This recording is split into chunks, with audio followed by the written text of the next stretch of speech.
আল্লাহ রাব্বুল আলামিনের বাণী, ফাইন্না মাআল উসরি ইউসরান, ইন্না মাআল উসরি ইউসরা। আল্লাহ পাক বলেন, জেনে রাখো, দুঃখ এবং কষ্টের সাথে রয়েছে সুযোগ আর সুবিধা, আর অসচ্ছলতার সাথে রয়েছে উদার সচ্ছলতা। জোরে কোন সুবহানাল্লাহ। কাজে ভয় পাওয়ার কারণ নাই, হতাশ হওয়ার কারণ নাই। মন আশায় বুক বেঁধে রাখো। গুনাহ করেছ, হতাশ হয়েও না। যুবকদের গুনাহ করা স্বাভাবিক। ইউনিভার্সিটির ছাত্র, কলেজের ছাত্র, প্রফেসর, শিক্ষক, অফিসার ঘুষ খেয়েছেন, জিনা করা হয়েছে, মদ খাওয়া হয়েছে, মিথ্যা কথা বলা হয়েছে, যাই কিছু করেন না কেন ভয় পাওয়ার কারণ নাই, নিরাশ হওয়ার কোনো দরকার নাই। আল্লাহ পাক ডেকে বলেছেন, কুল ইয়া ইবাদিয়াল্লাযীনা আসরাফু আলা আনফুসিহিম লা তাকনাতু মির রাহমাতিল্লাহ। আরে আমার আল্লাহর মতো এত ভালো আর কেউ আছে? এত দরদ আর কারো আছে? আমার আল্লাহ বলেন, ও নবী, আপনি শুনায় দেন, হে আল্লাহর বান্দারা, তোমরা যারা নিজেদের উপরে বাড়াবাড়ি করেছো, নিজেদের উপরে জুলুম করেছো, অত্যাচার করেছো, আমি আল্লাহর রহমত থেকে নিরাশ হয়ে যেও না। মানুষ যদি অপরাধ করে, বাপের সাথে অপরাধ করেছে, মায়ের সাথে অপরাধ করেছে, মা বাবা সন্তানের চাইতে এত বড় কল্যাণকামী তো আর কেউ নাই, কিন্তু মা বাবা কোনোদিন বলে না, আয় আমার ছেলে তোরে মাফ করে দেই, এরকম বলে নাকি? মন চায় ছেলে যদি মাপ চাইতো, খুশি হয়ে মাফ করে দিতাম, কিন্তু কেন যে আসে না, ডাকে না যে আয় মাফ করে দেই। মা বাপ আপনাকে এত ভালোবাসে, সেই মা বাপও আপনাকে বলে না যে আয় মাফ করে দেই। আমার আল্লাহ হচ্ছেন এমন আল্লাহ, আল্লাহ রাব্বুল আলামিন ডাকেন, এ বান্দা, খুন করেছিস ফিরে আয়, জিনা করেছিস ফিরে আয়, হত্যা করেছিস ফিরে আয়, চুরি করেছিস ফিরে আয়, কুফরি করেছিস ফিরে আয়, সুদ খেয়েছিস, ঘুষ খেয়েছিস, মদ খেয়েছিস ফিরে আয়, এসে আমার দরবারে চোখের পানি ফেল, আমার দরবারে কাঁদাকাটি কর। ইন্নাল্লাহা ইয়াগফিরুয যুনুবা জামিআ ইন্নাহু হুয়াল গফুরুর রহিম। আমার দরবারে চোখের পানি ফেলে কাঁদ, আমি রব্বুল আলামিন জিন্দেগীর গুনাহ মাফ করে দেব। সুবহানাল্লাহ কোন, সুবহানাল্লাহ কোন। আমার কাছে কাঁদ, চোখের পানি ফেল। আল্লাহ রাব্বুল আলামিনের কাছে বান্দার দুইটা ফোঁটা বেশি প্রিয়। একটা হলো জিহাদের ময়দানে যে রক্ত ফোঁটা দেওয়া হয়, এটা আল্লাহর কাছে প্রিয়।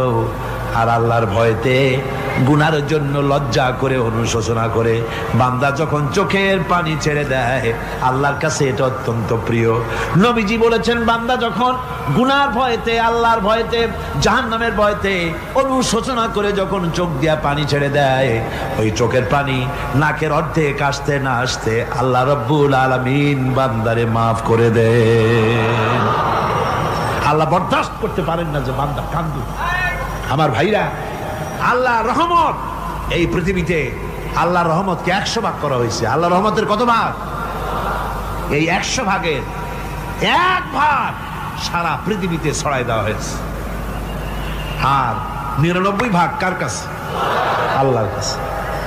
1টা ভাগ দুনিয়া ছড়ানো হয়েছে আদম আলাইহিস সালাম থেকে নিয়ে এই পর্যন্ত, এখান থেকে নিয়ে কিয়ামত পর্যন্ত পৃথিবীতে যত মানুষ আসবে, যত প্রাণী আসবে, তাদের মধ্যে প্রাণী জগতেও গাভী তার বাছুরকে ভালোবাসে, ঠিক কিনা?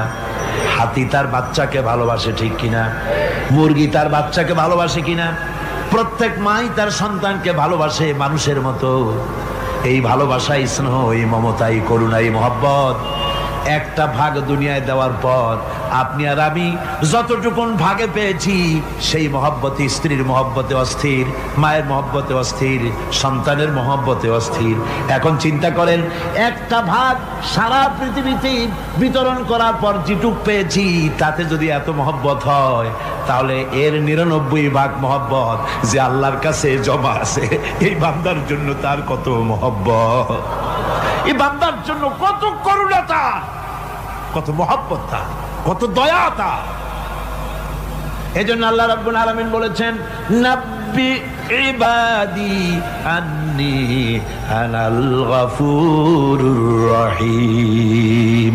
ও আমার নবী, সুসংবাদ দিয়ে দাও, বান্দাদেরকে শোনায় দাও যে আমি আল্লাহ তাআলা ক্ষমাশীল আর দয়াবান।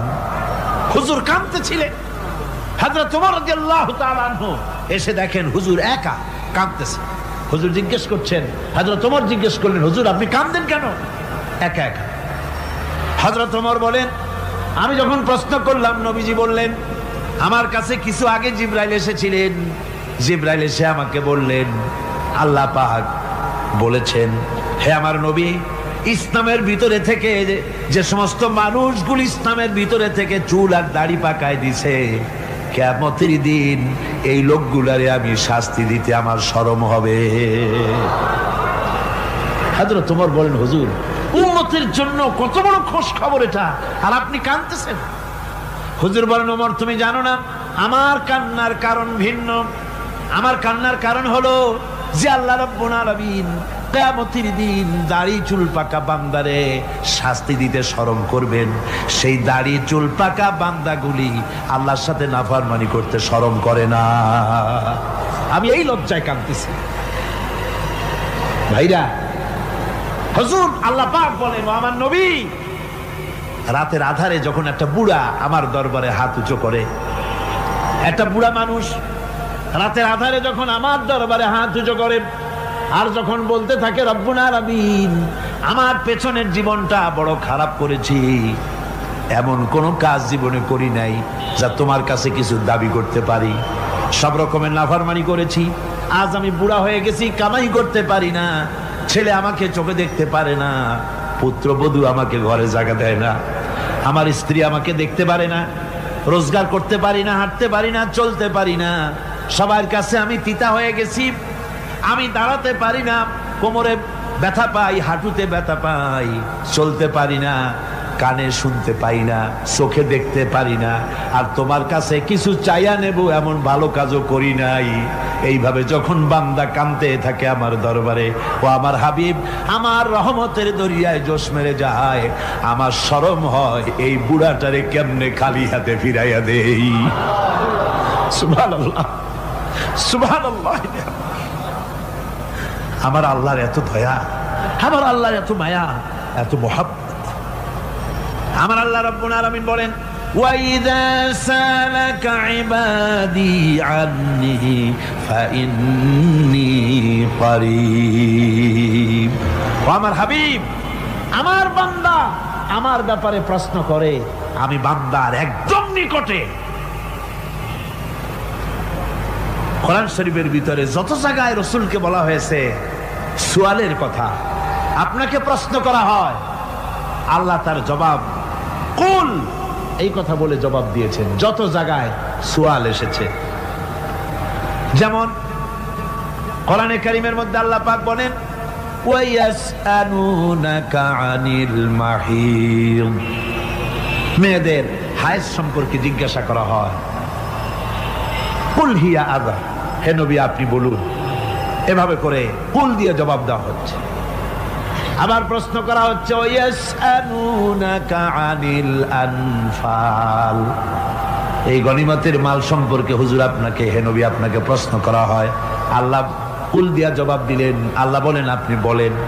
ওয়ায়াসআলুনাকা আনিল খামরি ওয়াল মাইসির, আল্লাহ পাক বলেন নবী আপনারে প্রশ্ন করা হয়, কুল ফীহিমা ইসমুন কাবীর, আল্লাহ কুল দিয়া বললেন তুমি বলো। আবার বলা হলো, ওয়ায়াসআলুনাকা আনিল আহিল্লা কুল হিয়া মাওয়াকিতু লিন্নাস, ও নবী আপনাকে প্রশ্ন করা হয় চাঁদের ক্রমবর্ধমান এবং ক্রমহ্রাস, এই যে বাড়ে আর কমে, পূর্ণিমা হয়, অমাবস্যা হয়, কেন হয়? আপনি বলুন, কুল, আপনি বলেন। এটা আমি অক্ত এবং সময়, বছর আর দিন গণনা করার জন্য পৃথিবীবাসীদের জন্য বিনা পয়সায় একটা ক্যালেন্ডার বানাইয়া আকাশে ঝুলাই রেখেছি।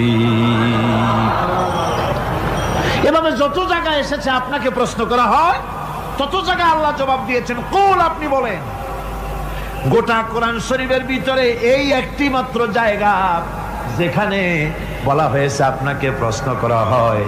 আল্লাহ এখানে বলতে পারতেন, কুল, আপনি বলেন, আল্লাহ তোমাদের নিকটবর্তী, এভাবে জবাব হয় নাই।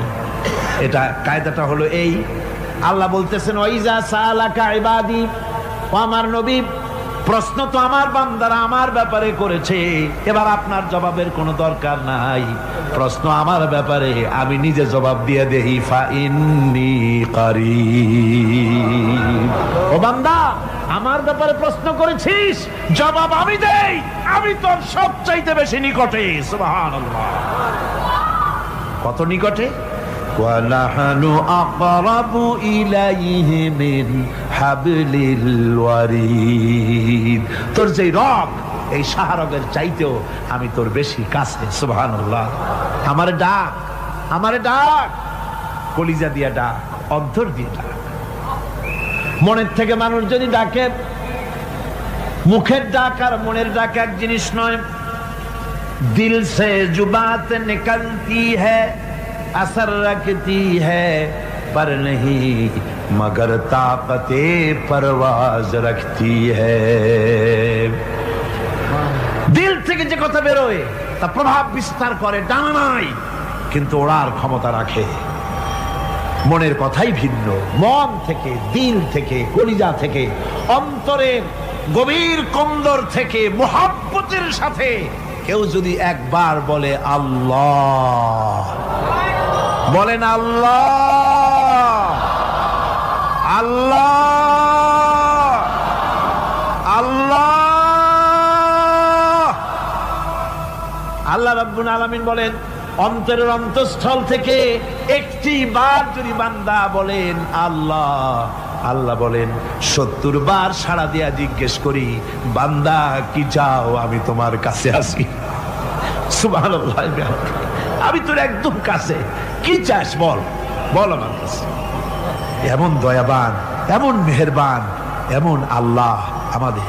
সে আল্লাহ রাব্বুল আলামিন, তিনি বলছেন, ওয়াকাল রাব্বুকুম উদউনি আস্তাজিব লাকুম। তোমাদের রব বলেছেন, আমারে ডাকো, আমি আল্লাহ ডাকের সাড়া দিয়া দেব। সুবহানাল্লাহ। কারে ডাকতে হবে? কারে ডাকতে হবে? এই বিশাল জনসমুদ্র একযোগে চিল্লা এখন কারে ডাকতে হবে? কোন পীর সাহেবকে নয়, আল্লাহর কসম কোন খাজা বাবাকে নয়, ডাকতে হবে কারে? চিল্লা এখন কারে? ওয়াকালা রাব্বুকুম উদউনি। তোমার রব তোমাকে বলতেছে, আমারে ডাকো, আস্তাজিব লাকুম, আমারে ডাকবে, আমি সাড়া দিয়ে দেব। সুবহানাল্লাহ। আল্লাহকে ডাকেন। কি চাই আপনার, বলেন কি চাই? আল্লাহর কাছে চান, আল্লাহ দিয়ে দিবেন। দেওয়ার জায়গা আল্লাহর কাছে চাইবেন, আল্লাহ দিবেন। দেওয়ার জায়গা, চাওয়ার জায়গা হলো সেজদায় পড়ে যাবেন। আমার ভাইয়েরা, জায়গাটা চিনায় দিলাম। মাজারে যাওয়া লাগবে না, কবরে যাওয়া লাগবে না। 2 রাকাত নামাজ পড়ে সেজদায় পড়ে গিয়া যত বিপদ আছে, মুসিবত আছে, সেজদার মধ্যে চোখের পানি ছেড়ে দেন আর কেন্দে কেন্দে জীবনের কথা বলেন। আল্লাহ রাব্বুল আলামিন আপনার আওয়াজ শুনবেন আর দোয়া কবুল করে নিবেন। কাঁদতে হবে আল্লাহর কাছে। কার কাছে? আল্লাহর কাছে। সুম্মা ইস্তাগফিরুল্লাহ। আর এরপরে সে যদি আমি আল্লাহর কাছে ক্ষমা চাই, ইয়াজিদিল্লাহ গফুরার রহিমা, সে আমি আল্লাহকে গফুর এবং রহিম হিসাবে পাবে। সুবহানাল্লাহ। আল্লাহকে গফুর এবং রহিম হিসাবে পাওয়া যাবে। সব আল্লাহকে বলতে হবে, গুনাহ মাফ চাইতে হবে। এই জন্য হুজুর সাল্লাল্লাহু আলাইহি ওয়াসাল্লাম দৈনিক 100 বার তওবা পড়তেন। কোন হাদিসে আছে 70 বার, কোন হাদিসে আছে 100 বার তওবা পড়তেন। নামাজের পরে তো প্রত্যেক নামাজই পড়তেন হুজুর, সালাম ফিরাতেন আর সাথে সাথে বলতেন আল্লাহু আকবার, আস্তাগফিরুল্লাহ, আস্তাগফিরুল্লাহ, আস্তাগফিরুল্লাহ। মনে থাকবে আপনাদের? মনে থাকবে? সালাম ফিরাইয়া কি বলবেন? না, সালাম ফিরাবার সাথে সাথে বলবেন আল্লাহু আকবার, তারপরে পড়বেন আস্তাগফিরুল্লাহ আস্তাগফিরুল্লাহ আস্তাগফিরুল্লাহ, তওবা পড়বেন। আল্লাহর কাছে সবসময় গুনাহ মাফ চাইতে থাকবেন, বিনীত থাকবেন। আল্লাহকে পাওয়া যাবে, তাকে রহিম হিসেবে পাওয়া যাবে। সুতরাং ঈমান বিল্লাহ, আল্লাহর প্রতি ঈমান আনলে পরে চতুর্থ নম্বরের যে উপকারটা হবে সেটা হলো হতাশায় ভুগবে না, নিরাশায় ভুগবে না, আশায় বুক বেঁধে উঠবে, ঈমান মজবুত হবে, আল্লাহর কাছে মানুষ বিনয়ী হয়ে যাবে। এবার পঞ্চম নম্বরের উপকার আমি বলছিলাম, ঈমান বিল্লাহ, আল্লাহর প্রতি ঈমান আনলে পরে অসংখ্য উপকার হয়, অসংখ্য বৈশিষ্ট্য আছে। এর 6টা উপকারের কথা আমি বলবো। কয়টা? অসংখ্য উপকারের ভিতরে প্রধান 6টি উপকারের কথা বলবো। এর বললাম কয়টা? 4টে বলছি। এবার বলো পঞ্চম উপকারের কথা। আল্লাহর প্রতি আপনি পূর্ব পশ্চিমে কতবার মুখ ঘোরালেন, এটাই কিন্তু আপনার আসল সৎ কাজ নয়। আসল সৎ কাজ হলো আল্লাহর প্রতি ঈমান আনা। এই ঈমানের ব্যাপারে 3টা দিন আমরা পার করে দিলাম, এখনো কথা শেষ হয় নাই।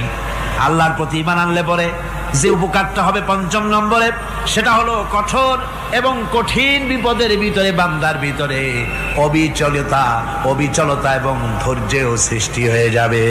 আলহামদুলিল্লাহ। কঠিন বিপদ মুসিবত আসলে পরে সে অবিচল থাকবে। সারা দুনিয়ার বিপদ আপদ, শত্রুতা, দুঃখ, কষ্ট, মুসিবত, জুলুম, নির্যাতন সবকিছু পাহাড়ের মতো উঁচু হয়ে তাকে ঘিরে ফেলবে, কিন্তু তাকে এক চুলও নাড়াতে পারবে না। আলহামদুলিল্লাহ। সারা পৃথিবী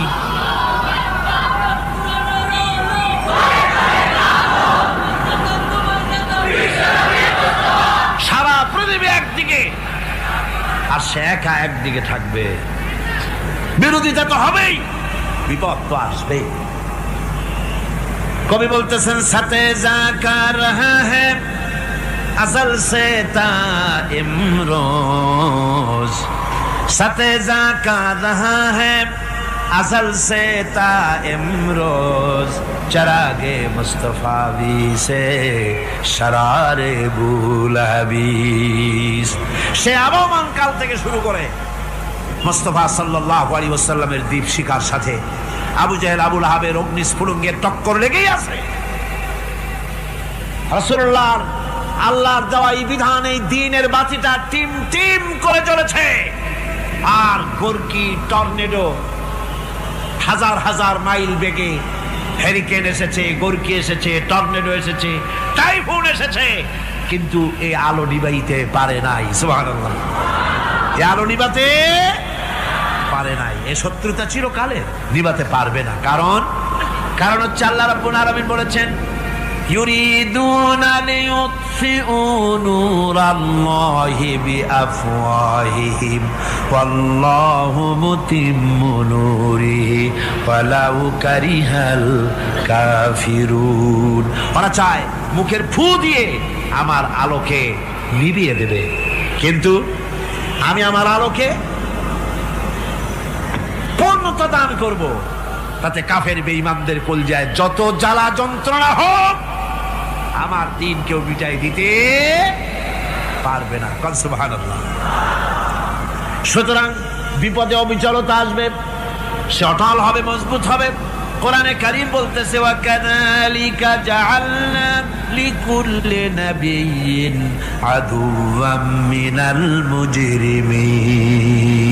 এই পৃথিবীতে এমনি করে আমি সকল নবীদের শত্রু বানিয়েছি, সব পাপিষ্ঠ অপরাধীদেরকে। নবীদের সাথে বিরোধিতা করেছে কারা? পাপিষ্ঠরা, অপরাধীরা।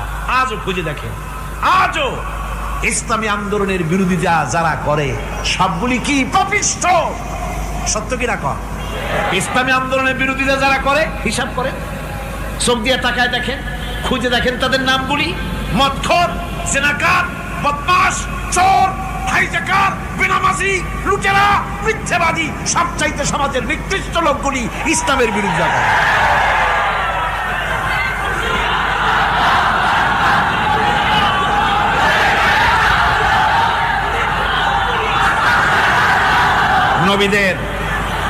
নবীদের শত্রু আল্লাহ বলেন সব যুগে নবীদের সাথে শত্রুতা করেছে পাপিষ্ঠরা।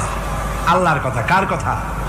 সকল যুগে নবীদের সাথে শত্রুতা করেছে পাপিষ্ঠরা, নিকৃষ্ট ধরনের অপরাধীরা। সুতরাং নবী রাসূলদের অবস্থা যখন এই, তখন দ্বীনের দাওয়াত যারাই দেবে তাদের কিসমত এরকম হবেই। এই বাধার মোকাবেলা তাদেরও করতে হবে। এই যে বাধাটা আসে, এই যে মারে, অপরাধ কি? এই যে তারা চোর বা ডাকাত যাদের মারা হয়। আল্লাহ রাব্বুল আলামিন বলেন অপরাধ হলো ওয়ামা নাকামু মিনহুম ইল্লা আইয়ুমিনু বিল্লাহিল আজিজিল হামিদ। অপরাধ হচ্ছে ইমানদার লোকদের উপরে নির্যাতন চালিয়েছে, অন্য কোনো কারণে নয়। কারণ একটাই, তারা আল্লাহর জমিনে আল্লাহর দ্বীন প্রতিষ্ঠা করতে চেয়েছে, আর কোনো অপরাধ না। জমিন আল্লাহর, জমিন কার? এই বিশাল জনসমুদ্র গর্জে উঠুন একযোগে, বলুন জমিন কার? আইন চলবে কার? এখানেই সংঘর্ষ বেঁধেছে আবহমান কাল ধরে। মানুষ অত্যাচারিত হয়েছে, সাহাবায়ে কেরাম অত্যাচারিত হয়েছেন। বুখারী শরীফের হাদিসে এসেছে রাসূল করিম সাল্লাল্লাহু আলাইহি ওয়াসাল্লামের কাছে হযরতে খাব্বাব গিয়ে উপস্থিত হয়েছিলেন। হযরতে খাব্বাব বলেন, হাদিসটা এভাবে লেখা হয়েছে বুখারীতে, ওয়ান খাব্বাব বিন আরিদ রাদিয়াল্লাহু তাআলা আনহু قال شكونا إلى رسول الله صلى الله عليه وسلم وهو متوسد بردة له في ظل الكعبة। রাসূলুল্লাহর কাছে গেলাম, কাবা শরীফের কাছে গিয়ে দেখি নবীজি একটা চাদর গায়ে দিয়ে তিনি আরাম ফরমাচ্ছিলেন কাবা শরীফের ছায়ায়। সেখানে গিয়ে বললাম, আলা তাস্তানসিরু লানা আলা তাদউ লানা ইয়া রাসূলুল্লাহ, হে আল্লাহর রাসূল, আপনি কি আমাদের জন্য আল্লাহর কাছে দোয়া চাইবেন না? আপনি কি আল্লাহর কাছে আমাদের জন্য সাহায্য চাইবেন না? আমাদের লোকগুলিকে, মুসলমানগুলিকে মারতে মারতে তো শেষ করে ফেলে দিল। তারা আমাদের সুমাইয়াকে মারলো, আমাদের খাব্বাবকে উটের সাথে পায়ের দড়ি লাগায় টানলো, আমাদের খোবায়েবকে তারা আগুনের উপরে চিৎ করে শোয়ায় রাখলো, না খায় রাখতেছে, মারতেছে, কষ্টে তো শেষ হয়ে গেলাম। হুজুর, আপনি কি আমাদের জন্য দোয়া করবেন না? হাদিস শরীফে এসেছে নবীজি উঠে বসলেন সোজা হয়ে। নবীজি বলেন, ও আমার সাহাবী, ও খাব্বাব, শোনো, তোমাদের আগে এই পৃথিবীতে যারা দ্বীনের দাওয়াত দিতে এসেছিলেন তাদেরকে সমকালীন রাষ্ট্রশক্তি, সমাজ শক্তি তাদেরকে ধরতো। ফায়ুখাজুর রাজুলো, তাদেরকে তারা ধরতো। ফায়ুহফারু লাহু ফিল আরদ, আর তার জন্য জমিনের ভিতরে কবর বানাইতো। ওই কবর ফায়ুজালু ফিহা, ওই কবরের ভিতরে তাকে কোমর পর্যন্ত গেড়ে দিত। সুম্মা ইউতা বিল মানশার, এরপরে করাত আনতো। ফায়ুদাউ আলা রাসিহি, এরপরে ওই করাত তার মাথার উপরে রাখতো। ফায়ুজালু নিসফাইন, এরপরে করাত দিয়া চিরে জীবিত মানুষটারে দ্বিখণ্ডিত করে ফেলে দিত। মা ইয়াসুদ্দুহু যালিকা আন দীনিহি, ও আমার খাব্বাব, এত কষ্ট দেওয়ার পরেও সেই যুগের কোন মুসলমানকে, দ্বীনের দায়ীদেরকে আল্লাহর দ্বীন থেকে এক চুলো তারা সরাই দিতে পারে নাই, এক চুলো সরাতে পারে নাই। ওয়াল্লাহি, ও খাব্বাব, আমি আমার আল্লাহর নামে কসম করে বলছি, লা ইউতাম্মান্নাল্লাহু হাযাল আমরা হাত্তা ইয়াসিরা আর-রাকিবু মিন সানা ইলা হাযরামাউত। আমি কসম করে বলি, আল্লাহ রাব্বুল আলামিনের এই সানা থেকে হাযরামাউত পর্যন্ত লোকেরা যাতায়াত করবে, সুন্দরী রমণীরা গমন করবে, সদাগরেরা যাতায়াত করবে, টাকা নিয়া পয়সা নিয়া যাতায়াত করবে। তাদের মনের মধ্যে লুটের ভয়, টাকার ভয়, চুরির ভয়, ডাকাতির ভয়, জেনার ভয়, হত্যার ভয়, ধর্ষণের ভয়, কোনো ভয় থাকবে না। লা ইয়াখাফু ইল্লাল্লাহ, আল্লাহ ছাড়া কোনো ভয় থাকবে না। এমন একটা সমাজ, এমন একটা সময় আসবে। ওয়ালাকিন্নাকুম তাস্তাজিলুন, অথচ খুব তাড়াহুড়ো তোমরা করতেছো। তাড়াহুড়ো করো না, সময় আসবে ইনশাআল্লাহ।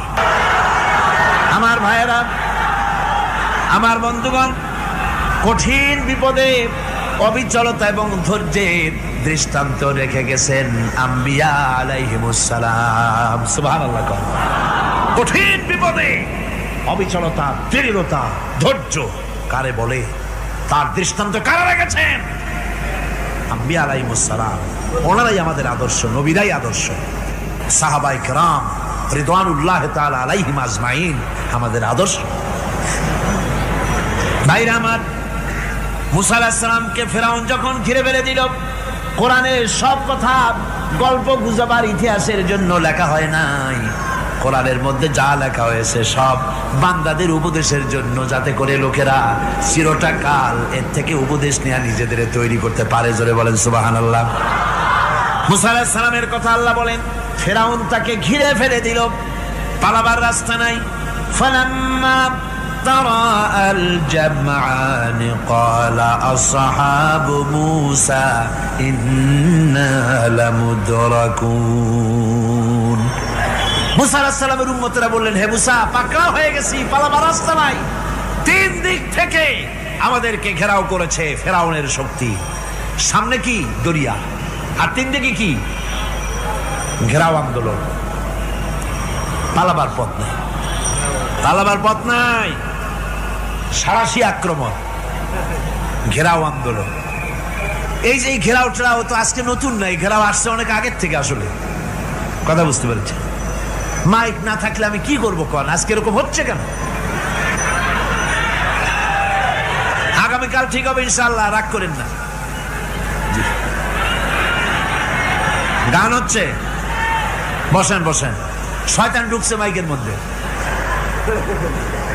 অনেক সময় হয় কি, মাইকের হাই পাওয়ারের যে মেশিন আছে, এর ভিতরে ইথার থেকে রেডিওর ওই গানগুলি ওর মধ্যে ঢুকে পড়ে।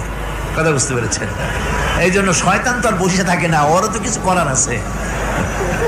ধৈর্য ধরেন, ধৈর্য ধরেন। কালকে অপারেটরদেরকে মাওলানা শামসুদ্দিন সাহেবের কাছে অনুরোধ করব, অপারেটর একটু ভালো করে হেদায়েত করে দেবেন মাইকে। আজকে আমার নিজেরও কষ্ট হচ্ছে, আমিও বুঝতে পারছি না যে আমার কথাগুলি কি আওয়াজে বেরোচ্ছে, যার জন্য আমাকে বেশি চিল্লাইতে হচ্ছে। বক্তাকে কি লাউডে তার কথা বেরোচ্ছে তা তার কানে আসতে হয়, তাহলে বোঝা যায় যে আমার কথাগুলি কিভাবে বেরোচ্ছে। এটা এই অবস্থায় সিচুয়েশন আজকে নাই, এবং লোকেরাও মাইকের ব্যাপারে আজকে অভিযোগ করেছে, যা বিগত 16 বছরে করে নাই। সেটের ব্যাপারে কোথাও কোনো অসুবিধা হয়েছে? মাইকটা ভালো, এবং মাইক যারা দেন প্রতি বছর খেদমত করে, আল্লাহ তাদের প্রতি রহম করুন। সবাই বলেন আমিন। এদেরকে রাগ করে পথে পাই আবার মারধর করেন না।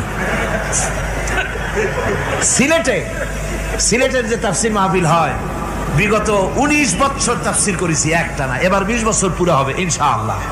সিলেটে একটানা 20 বছর তাফসির করতেছি সেখানে।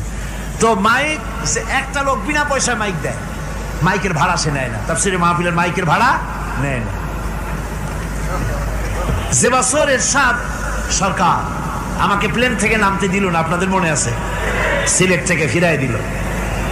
এই খবরটা মাইকম্যান যখন শুনেছে যে আমাকে নামতে দেয় নাই, ফিরাই দেওয়া হয়েছে, সাথে সাথে স্ট্রোক করেছে, হার্ট ফেল করে দুনিয়া থেকে বিদায় হয়ে গিয়েছে। সিলেটে তাফসির হতে পারবে না, এই কথাটা বরদাস্ত করতে পারে না। আমি কেঁদেছি আর দোয়া করেছি, আল্লাহ, কোরআনের মহব্বতের লোকটার এই অবস্থা হলো, তোমার জান্নাত তুমি দয়া করে তাকে দান করে দিও। কাজে কোনো ব্যবসায়ী চায় না যে তার ব্যবসাটা খারাপ হোক, লোকেরা মন্দ বলুক। এ মাইকের ব্যাপারে আপনারা আজকে রাগারাগ করেন না, যা হয়েছে কালকে ভালো হবে ইনশাআল্লাহ। সবাই বলেন ইনশাআল্লাহ। এখন চলেন আমরা ফেরাউনের অবস্থা দেখে গিয়া কি করতেছে ফেরাউন। মুসা আলাইহিস সালামকে ঘেরাও করে ফেলেছে, পালাবার উপায় নাই।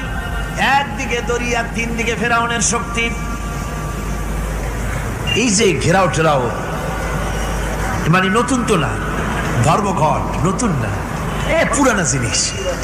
এই পৃথিবীতে সর্বপ্রথম ধর্মঘট কিসের উপরে হয়েছে জানেন? এই পৃথিবীর প্রথম ধর্মঘট হয়েছে পেঁয়াজ, রসুন আর ডাইলের উপরে, মুসা আলাইহিস সালামের জামানায়। লান নাসবিরা আলা তাআমিন ওয়াহিদ, আমরা এক রকমের খাদ্য আর খাবো না, আমাদের পেঁয়াজ দেওয়া লাগবে, ডাল দেওয়া লাগবে, রসুন দেওয়া লাগবে। সর্বপ্রথম ধর্মঘট হয় মুসা আলাইহিস সালামের জামানায়, সেখান থেকে শুরু হয়েছে। কিন্তু মশাল মিছিল যে আসলো কই থেকে, এইটা আমি খুঁজে পাইনি। পরে প্রত্যেকটা জিনিসের তো ইতিহাস আছে, আমি খুঁজতে খুঁজতে পেলাম। আমি জানি না এর ইতিহাস মূলে কোথায়, কিন্তু আমি যতদূর খুঁজে পাইছি সেটা হলো মশাল মিছিলের আবিষ্কার হয়েছে লঙ্কায় রাবণের সময়। হনুমানের লেজে আগুন দিয়া তারপরে লঙ্কা কাণ্ড ঘষালো, নামই আছে লঙ্কা কাণ্ড। হনুমানের লেজে আগুন দিয়ে রাবণ যে লঙ্কায় মশাল মিছিল করেছিল হনুমানকে দিয়া, ওই হনুমানের ওই সিস্টেমটা এখনো আমাদের দেশে চালু আছে। এইটা আসলে কোন ভদ্রলোকের এই মিছিল হওয়া উচিত না। আগুন নিয়ে কিসের মিছিল? আগুন হলো জাহান্নামের প্রতীক। আগুন কিসের প্রতীক? জাহান্নামের প্রতীক। যদিও আমাদের উপকারে লাগে, কাজে লাগে। সুতরাং আমরা যা করব প্রত্যেকটা জিনিসের পেছনে সুন্নতে নববীর কোনো না কিছু থাকতে হবে। কথা বুঝতে পেরেছেন? তিন দিক থেকে ঘেরাও হয়ে গেছে, পালাবার কোনো রাস্তা নেই। হযরতে মুসা আলাইহিস সালামের কাছে উম্মতেরা বললেন, পালাবার তো কোনো পথ নাই, এখন উপায়টা কি? আমাদের তো আর উপায় নাই। মুসা আলাইহিস সালাম দেখেন বিপদে পড়ে গেছেন, কিন্তু ধৈর্য হারান নাই, ভয় পান নাই। ভয় পাইছিলেন? ভয় পেয়েছেন? প্রশ্নই ওঠে না। মুসা আলাইহিস সালাম আল্লাহ পাক যাদেরকে বলেছেন উলুল আযম, রাসূল যাদের বলেছেন তার মধ্যে হযরত মুসা একজন উলুল আযম পয়গম্বর। চারটিখানি কথা না, আল্লাহ কথা বলছেন তার সাথে, কালিমুল্লাহ তিনি। সুবহানাল্লাহ। কর মুসা আলাইহিস সালাম শোনালেন, কাল্লা ইন্না মাইয়া রাব্বি সায়াহদিন। কখনো নয়, আমার উম্মতেরা ভয় পেও না, আমার রব অবশ্যই আমাকে পথ দেখাবে। সুবহানাল্লাহ। তিন দিক থেকে শত্রু, একদিকে দরিয়া, পালাবার কোন রাস্তা নাই। সেখানে দৃঢ়তার সাথে তিনি বলছেন, অবশ্যই আমার আল্লাহ আমারে পথ দেখাবে। সুবহানাল্লাহ। নবীরা এই দৃঢ়তা দেখিয়েছেন, অবিচলতা দেখাইছেন। আল্লাহ পাক মুসা আলাইহিস সালাম যখন এই দৃঢ়তা দেখালেন, এই অবিচলতা দেখালেন, সঙ্গে সঙ্গে জিবরাইল এসে হাজির হয়ে গেলেন। আল্লাহ পাক বলেন, ফাআওহাইনা ইলা মূসা আন আদরিব বিআসাকাল বাহরা ফানফালাকা ফাকানা কুল্লু ফিরকিন কাত্তাউদিল আযীম। মুসা আলাইহিস সালামকে আমি ওহী নাযিল করলাম, তাকে বললাম হাতে যে লাঠি আছে এই লাঠি দিয়ে আঘাত করো দরিয়ার উপরে। দরিয়ার উপরে আঘাত করলেন, একটা রাস্তা হয় নাই, 12টা রাস্তা তৈরি হয়ে গেল। আর দেওয়ালগুলা পাহাড়ের মতো উঁচা হয়ে গেল। দরিয়ার ভিতরে পাহাড়ের মতো উঁচা মজবুত 12টা রাস্তা। এবার মুসা আলাইহিস সালাম তার দলবল নিয়ে চললেন। আল্লাহ রাব্বুল আলামিন বলেন, ওয়া আনজাইনা মূসা ওয়া মান মাআহু আজমাইন। মুসা এবং তার সাথী সঙ্গীদেরকে আমি পার করে দিলাম। মুসা আলাইহিস সালাম এবং তার সাথী সঙ্গী নিয়ে যখন দরিয়ার মাঝখানে আসছে, ফেরাউন তার দলবল নিয়ে এসে গেছে। আসে দেখে নদীর মধ্যে রাস্তা। বাবা, খুব তো কায়দা। ও মনে করছে ওর বাজানের তৈরি করা ডিস্ট্রিক্ট বোর্ডের রাস্তা। ওর লোকজন নিয়ে নেমে গেছে দরিয়ার ভিতরে। ও আসছে মাঝখানে, মুসা আলাইহিস সালাম চলে গেছে ওপার, দরিয়া পার। মাঝখানে যখন এসে গেল, আল্লাহ রাব্বুল আলামিন পানিকে অর্ডার করলেন কুন। আল্লাহর তো বটন টেপা লাগে না, মুখ দিয়া কোনো হুকুম করা লাগে না, শুধু বলেন কুন। যে ব্যাপারে কুন বলেন ফায়াকুন, সাথে সাথে হয়ে যায়। আল্লাহ বললেন কুন, আর অমনি রাস্তা বন্ধ হয়ে গেল। এবার তুফান শুরু হয়েছে নদীতে, ঢেউয়ের উপরে ঢেউ, মৌজুন কাল জিবাল, পাহাড়ের মতো উঁচু হয়ে হয়ে ঢেউ আসতেছে। দলবল ঘোড়া আর অস্ত্রপাতি যা ছিল সব মরিয়া শেষ। এবার ফেরাউন একা উপরে ওঠে আর নিচে নামে, পানি খেতে খেতে পেটের কাম সারা।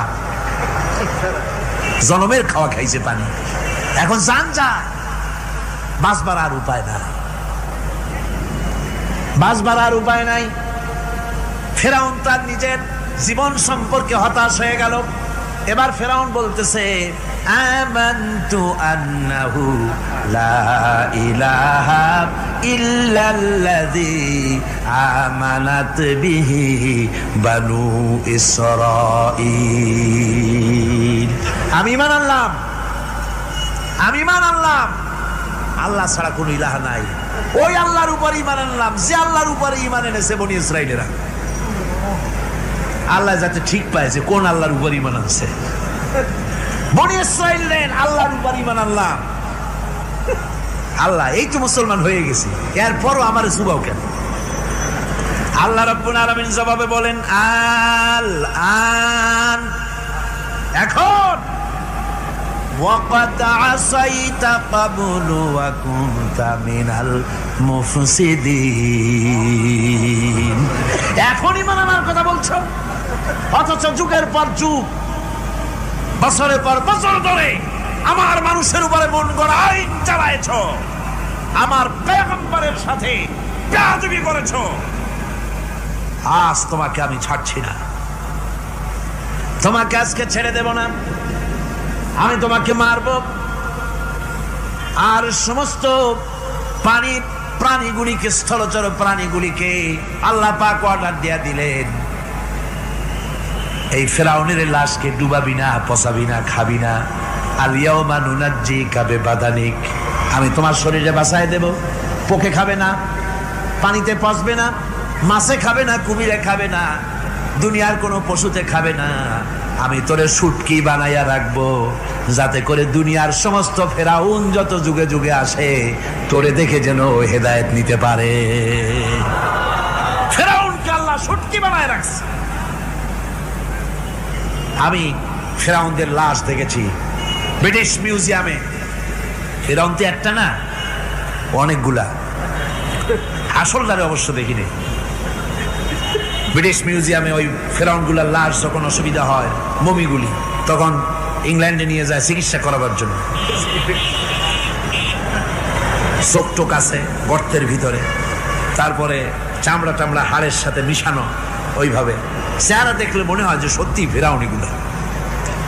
আর ব্রিটিশের কাম মিশর থেকে না আনছে এমন কোনো জিনিস নাই। আমি সেখানে এক বক্তৃতায় বলছিলাম, আপনারা এদের এখন সভ্য, এদের এখন ভদ্র, এরা হলো ইন্টারন্যাশনাল চোর, ওরা সারা দুনিয়া চুরি করেছে।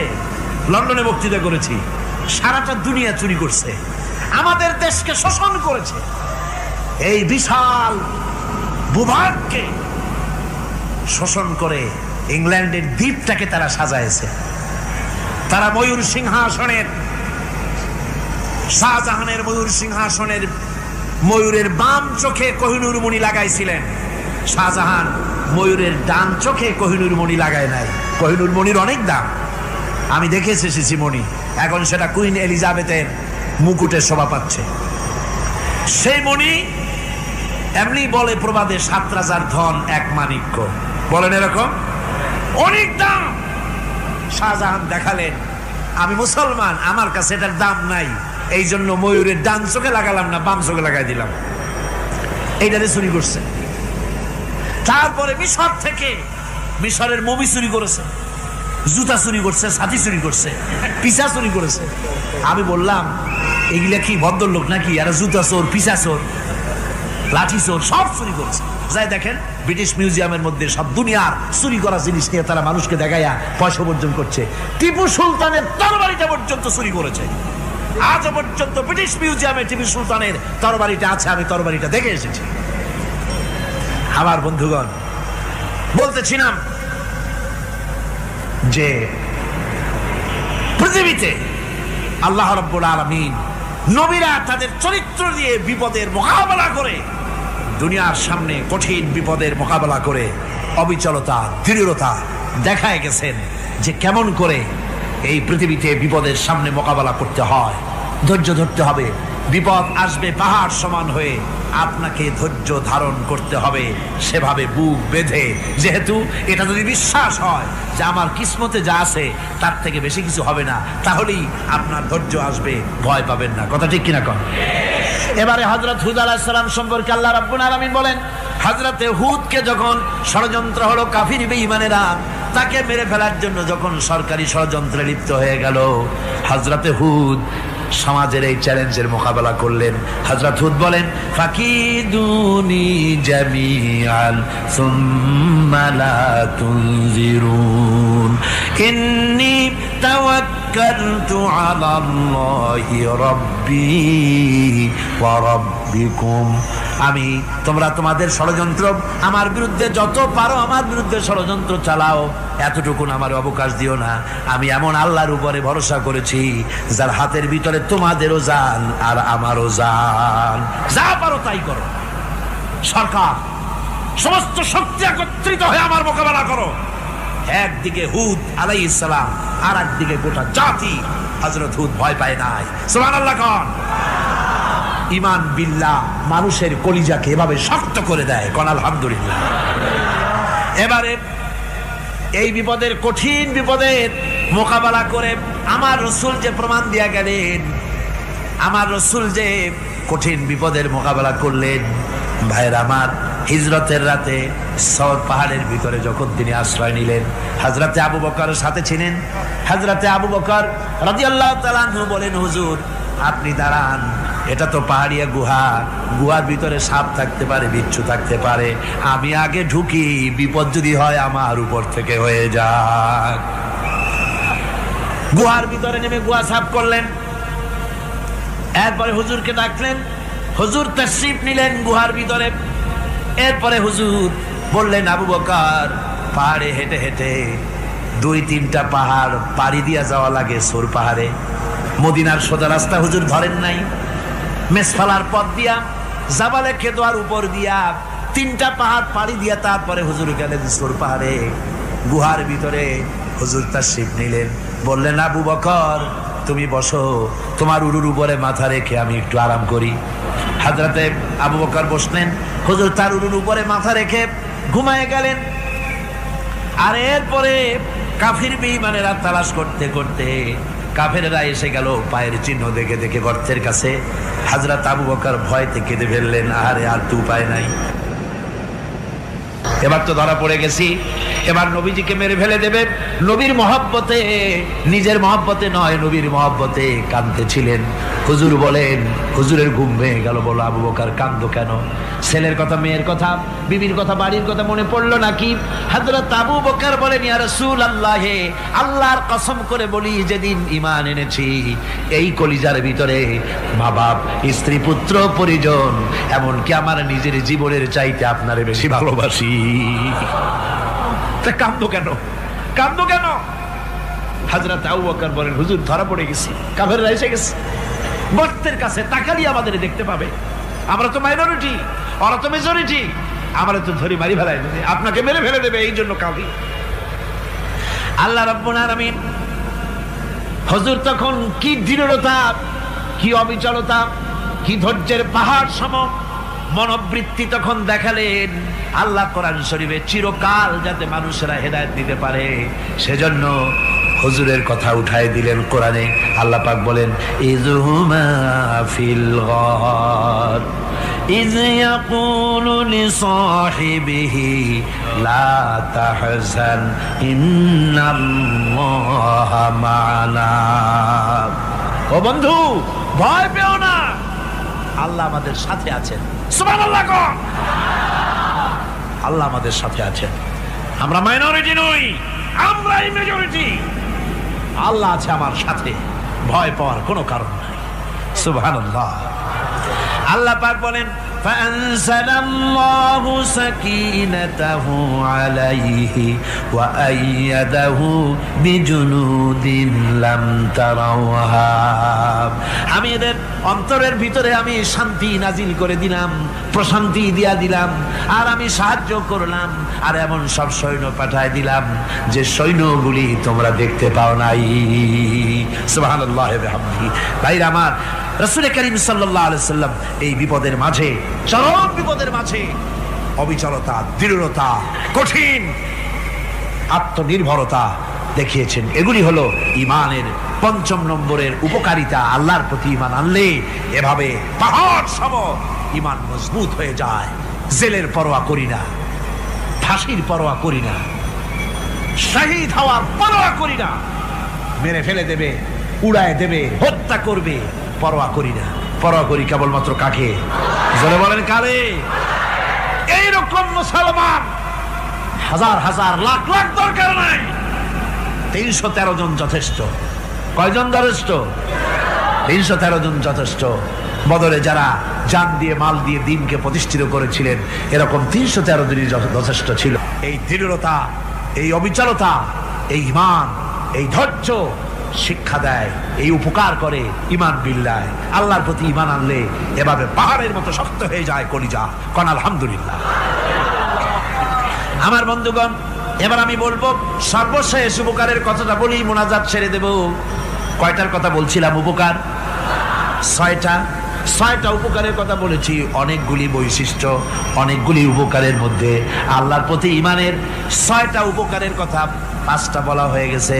এবার 6ষ্ঠ নম্বর এবং শেষ নম্বর, এটা হচ্ছে আল্লাহর প্রতি ঈমান আনলে পরে তার দ্বারা সবচাইতে বেশি ফায়দা পায় সমাজ এবং রাষ্ট্র।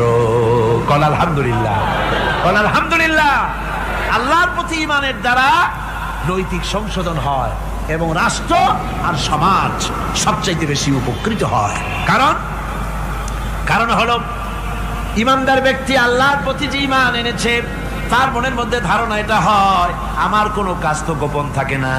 ইন্নাল্লাহা লা ইয়াখফা আলাইহি শাইউন ফিল আরদি ওয়ালা ফিস সামা। আল্লাহর কাছে গোপন বলতে কিছু নাই, আকাশেও নাই, জমিনেও নাই, কোনো কিছু গোপন নাই। সুতরাং আমি যা করি সব আল্লাহ দেখেন এবং শোনেন। এমনকি মানুষ যে কল্পনা করে, সে কল্পনাও আল্লাহ টের পায় না নাকি? টের পায় কিনা? وَإِن تُبْدُوا مِنْ أَنفُسِكُمْ أَوْ تُخْفُوهُ يُحَاسِبْكُم بِهِ اللَّهُ। মনের ভিতরে যে কল্পনা করো, আল্লাহ পাক বলেন এই কল্পনারও হিসাব আমি রব্বুল আলামিন তোমার কাছ থেকে নেব। ফায়ুআযযিবু মান ইয়াশাউ, যারে খুশি শাস্তি দেব আর যারে খুশি আমি maaf করে দেব। জোরে বলেন সুবহানাল্লাহ।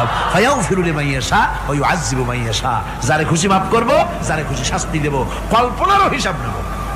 এই কথা মুমিনের যদি জানা থাকে, তাহলে আর তার কোনো চিন্তা থাকে না, তার নৈতিক চরিত্র ভালো হয়ে যায়। কোন সুবহানাল্লাহ। আমার বন্ধুগণ, ঈমানদার লোক, আল্লাহর প্রতি ঈমান আসলে পরে সমাজ উপকৃত হয়, রাষ্ট্র উপকৃত হয়ে যায়। যেহেতু বান্দা জানে আমি দায়িত্বহীন কোনো কথা বলতে পারবো না, দায়িত্বহীন কোনো কাজ করতে পারবো না। আল্লাহ পাক বলেছেন, মা ইয়ালফিযু মিন কাউলিন ইল্লা লাদাইহি রাকীবুন আতীদ। বান্দা এমন কোনো কথা বলে না যে কথা আমার ফেরেশতারা রেকর্ড করে না রাখে। কাজী মুমিন ব্যক্তি আল্লাহর ভয়তে দায়িত্বহীন কথা বলবে না। নির্বাচন আসতে পরে রাস্তা সোনা দিয়ে বান্ধায় দেব, এই করব সেই করব, না খাইয়া কেউ মরবেন না। আসে না নির্বাচনের সময় সারাগালি বদনারা মঞ্চে দাঁড়িয়ে কত বড় বক্তৃতা করে, ভাইয়ের আমার, বোনের আমার, এবার আমার বোতল মার্কা বাক্স, আপনারা আমাকে ভোট দিয়ে দেশ এবং জাতির আরেকবার 12:30 বাজাইবার সুযোগ দিন। এবার ক্ষমতায় গেলে কেউ না খাইয়া মরবেন না, কিন্তু কি খাইয়া মরবে তাও বলে না। এর মারফতি অর্থ হচ্ছে এই, ওরা যদি ক্ষমতায় যেতে পারে তাহলে বিষ খাইয়া হোক, গুলি খাইয়া হোক, কিছু না কিছু খেয়ে মরতে হবে। একেবারে খালি পেটে মরলে গ্যাস্ট্রিক হওয়ার সম্ভাবনা আছে। ঈমান বিল্লাহ যদি না থাকে, আল্লাহর ভয় যদি না থাকে, তাহলে দায়িত্বহীন কথা বলে। আর আল্লাহর ভয় যদি থাকে, তাহলে নৈতিকতার সংশোধন হয়ে যায়, দায়িত্বপূর্ণ কথা বলে, মানুষকে ফাঁকি দেয় না। আমার বন্ধুগণ, আল্লাহ রাব্বুল আলামিন তার বান্দা যারা আল্লাহকে ভয় করে, সে ভয় করা বান্দাগুলির মনের মধ্যেই চিন্তা এসে যায়, আমি যেখানে থাকি না কেন আল্লাহ আমাকে দেখতেছেন, শুনতেছেন।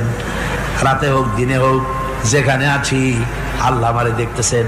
আল্লাহ পাক বলতেছেন, ওয়া হুয়া মাআহুম ইজ ইউবাইতুনা মা লা ইয়ারদা মিনাল কওলি ওয়া কানা আল্লাহু বিমা ইয়ামালুনা মুহীতা। আল্লাহ পাক বলেন, আমি তো আমার বান্দার নিকটে তখনও থাকি যখন সে গোপনে গোপনে রাতের বেলায় আমার মর্জির খেলাফ পরামর্শ করে। আমার মর্জির খেলাফ পরামর্শ করতেছে রাত্রে, আমি তো তখনও কাছে থাকি, ওটা আমি শুনি। ঈমান যদি আসে তাহলে এই সব কাজ থেকে সে বিরত থাকে। সে যদি কম হয় সেখানেও আল্লাহ, বেশিও যদি হয় সেখানেও আল্লাহ। এমন কোন জায়গা আছে নাকি চিটাগংয়ে যেখানে আপনি একটা আকাম করবেন আর আল্লাহ টের পাবে না? কোন আছে নাকি? আচ্ছা চট্টগ্রামে না থাকুক, বাংলাদেশের কোন জায়গা আছে নাকি? পার্বত্য চট্টগ্রামে যত পাহাড় আছে, উঁচু নিচে জায়গা আছে, ওই জায়গায় বোধহয় আছে নাকি? সারা পৃথিবীতে আছে কোথাও? আল্লাহকে ফাঁকি দেওয়ার জায়গা কোথাও? সব স্পষ্ট। আল্লাহ কি ঘুমায় নাকি? ঘুমায়? তার কাছে দিনও যায় রাতও তাই। সমানে তিনি দেখতে পান, শুনতে পান, সবকিছু দেখতে পান, সবকিছু শুনতে পান। তাকে ফাঁকি দেওয়ার কোনো উপায় নাই। এই জন্য ৬ষ্ঠ নম্বরের উপকার যেটা হয় সেটা হলো সমাজ উপকৃত হয় ওই মানুষ দিয়ে যার মধ্যে ঈমান আছে। হযরত ওমর রাদিয়াল্লাহু তাআলা আনহু রাতের আধারে শেষ রাত্রে ঘুরতেছিলেন, দেখেন এক বাড়িতে কথা হচ্ছে, কথাবার্তার আওয়াজ পাওয়া যায়। মনে করলেন কোনো অসুখ বিসুখ নাকি।